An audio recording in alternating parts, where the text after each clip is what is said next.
Atos capítulo 16, versículos de 35 a 40. Quando amanheceu, os pretores enviaram oficiais de justiça com a seguinte ordem: põe aqueles homens em liberdade. Então o carcereiro comunicou a Paulo estas palavras: os pretores ordenaram que fossem expostos em liberdade. Agora, pois, saí e ide em paz. Paulo, porém, lhes replicou: sem ter havido processo formal contra nós, nos açoitaram publicamente e nos recolheram ao cárcere, sendo nós cidadãos romanos. Querem agora as ocultas lançar-nos fora? Não será assim. Pelo contrário, venham eles e pessoalmente nos ponham em liberdade.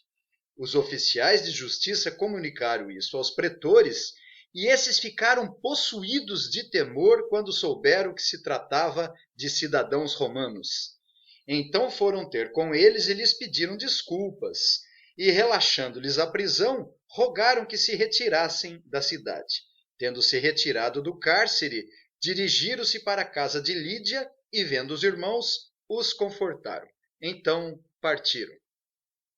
Nosso Deus e nosso Pai, nós te rendemos graças pelo dom da salvação em Cristo Jesus, nosso Senhor, porque dele, por meio dele, para ele são todas as coisas. Graças te damos porque o Senhor é bom e sua misericórdia dura para sempre. Bendito seja o Senhor, Deus de Israel, que não nos rejeita a oração, nem aparta de nós a sua graça. Abençoe esse trabalho e a pregação do Evangelho, e que nós, pelo poder do Espírito Santo, tenhamos o coração transformado para o nosso prazer e glória do seu nome. Oramos em nome de Jesus. Amém.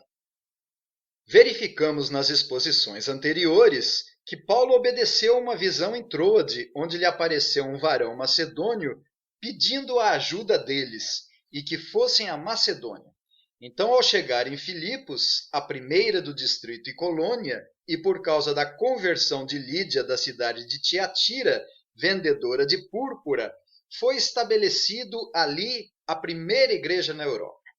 Vimos também uma jovem possessa de espírito adivinhador que tentava estorvar a obra missionária, procurando confundir a pregação de Paulo. E isso ocorreu por muitos dias, e por causa disso, Paulo, indignado com a presença daquela mulher endemoniada, ordenou que o espírito se retirasse dela. E assim aconteceu. Vendo seus senhores que se lhes desfizera a esperança do lucro, Paulo e Silas acabou sendo preso. Mas por volta da meia-noite, eles oravam e cantavam louvores a Deus. E os demais companheiros de prisão escutavam.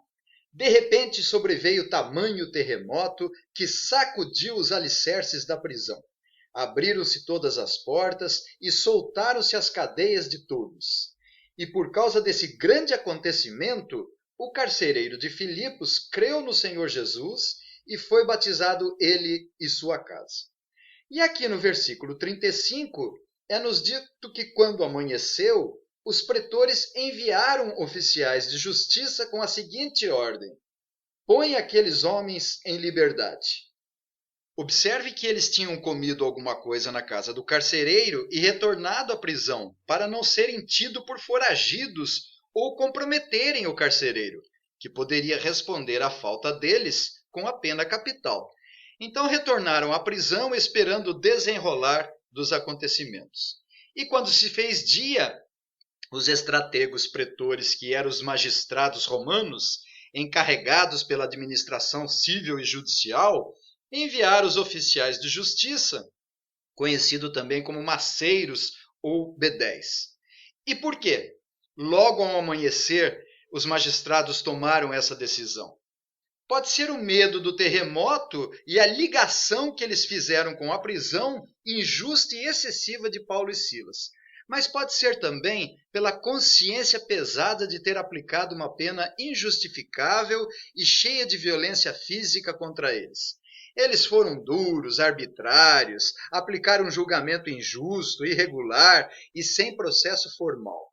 Eles não tinham agido como homens defensores e dignos da lei, justos e responsáveis.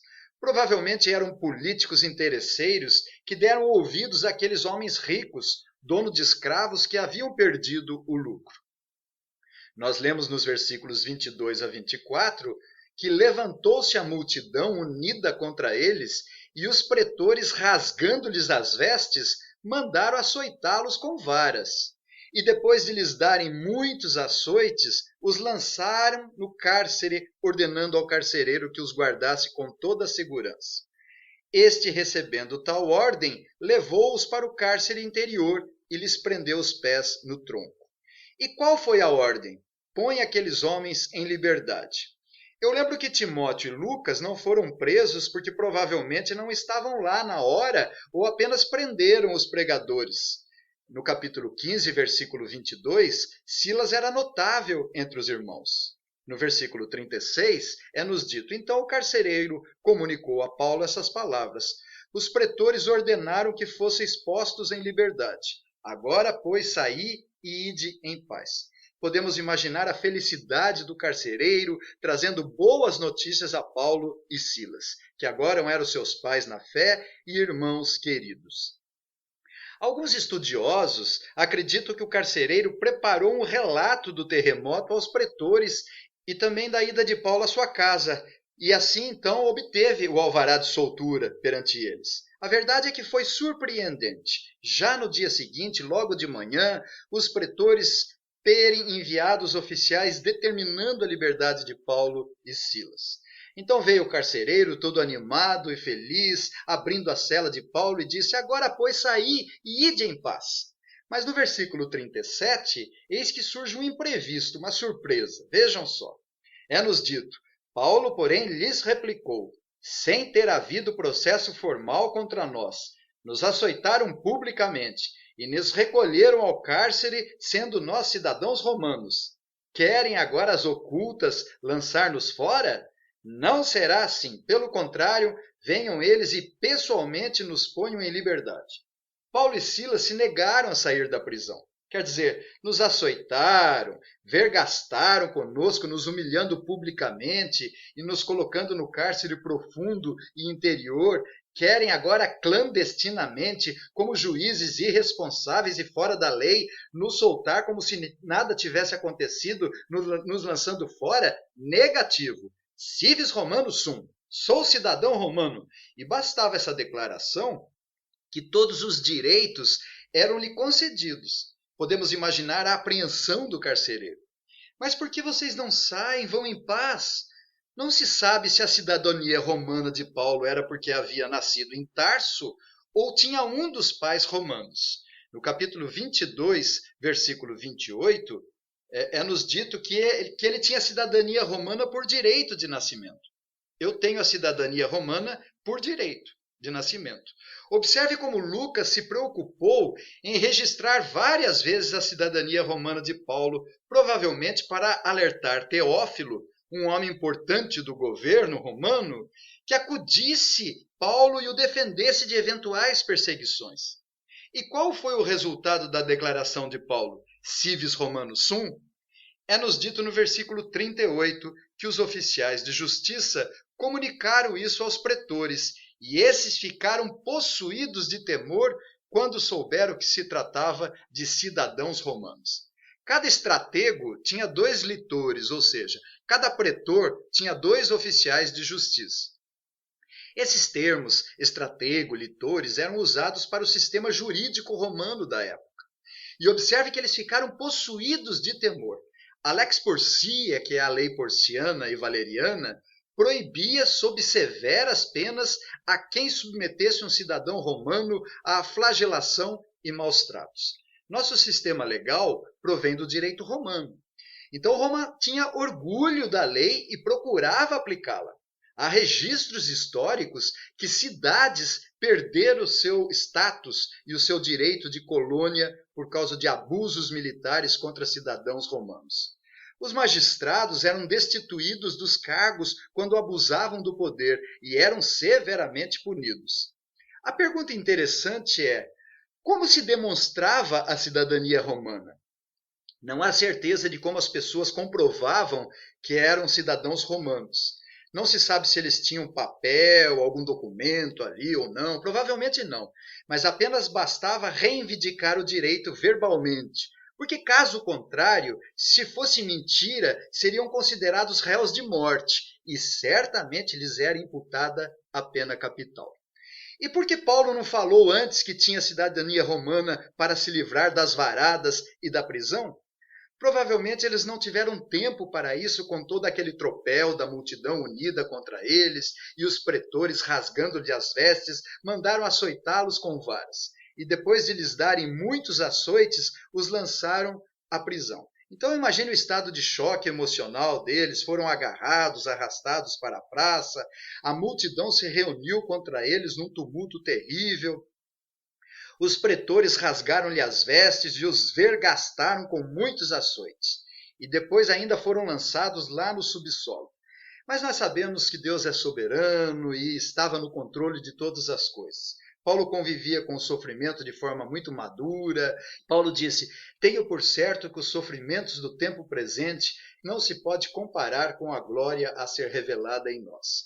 O sofrimento nos chama a atenção para os novos céus e nova terra. Apocalipse 21, de 1 a 5, vi novo céu e nova terra, pois o primeiro céu e a primeira terra passaram, e o mar já não existe. Vi também a cidade santa, Nova Jerusalém, que descia do céu da parte de Deus, ataviada como noiva adornada para o seu esposo. Então ouvi grande voz vinda do trono, dizendo: eis o tabernáculo de Deus com os homens. Deus habitará com eles. Eles serão povos de Deus e Deus mesmo estará com eles. Ele lhes enxugará do olho toda lágrima, e a morte já não existirá. Já não haverá luto, nem pranto, nem dor, porque as primeiras coisas passaram. E no versículo 39 é-nos dito: então foram ter com eles e lhes pediram desculpas. E relaxando-lhes a prisão, rogaram que se retirassem da cidade. Observe que eles pediram desculpa para os dois. Me perdoa, não sabíamos que vocês eram romanos, homens justos, e ignorávamos a sua causa. Por favor, nos perdoe, e gostaríamos que vocês deixassem a cidade por causa dos seus próprios perturbadores. Eles estavam morrendo de medo de perder o emprego e rogaram que se retirassem da cidade. Vamos evitar que seus perseguidores não se reúnam mais contra vocês e venham a importuná-los injustamente. Aqui no versículo 40, tendo-se retirado do cárcere, dirigiram-se para a casa de Lídia e, vendo os irmãos, os confortaram. Eles não foram exagerados, arrogantes, briguentos, mas se retiraram da prisão. O que estava em jogo aqui era a promoção do reino de Deus e a expansão da pregação do evangelho.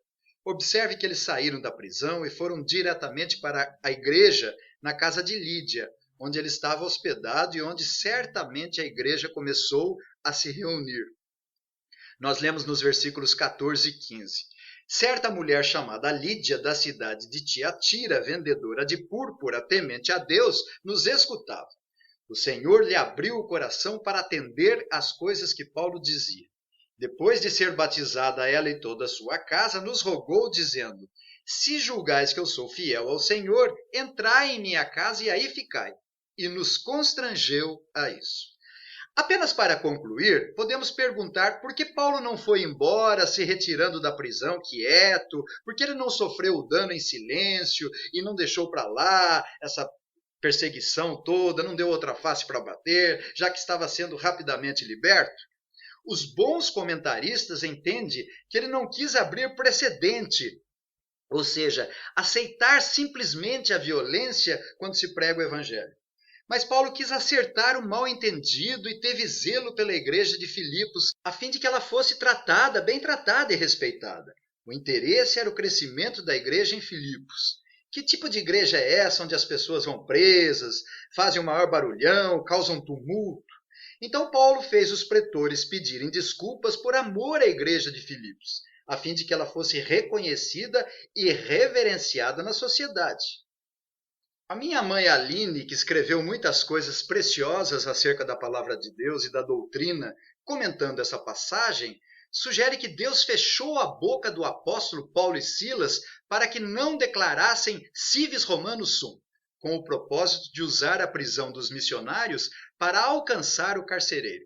De fato, ela tem razão, pois no caso de Lídia não foi diferente. O Espírito Santo proibiu que Paulo ficasse na região populosa da Ásia Menor e dirigiu os 4 missionários até Filipos para alcançar o varão macedônio, que foi Lídia, e estabelecer na sua casa a primeira igreja da Europa.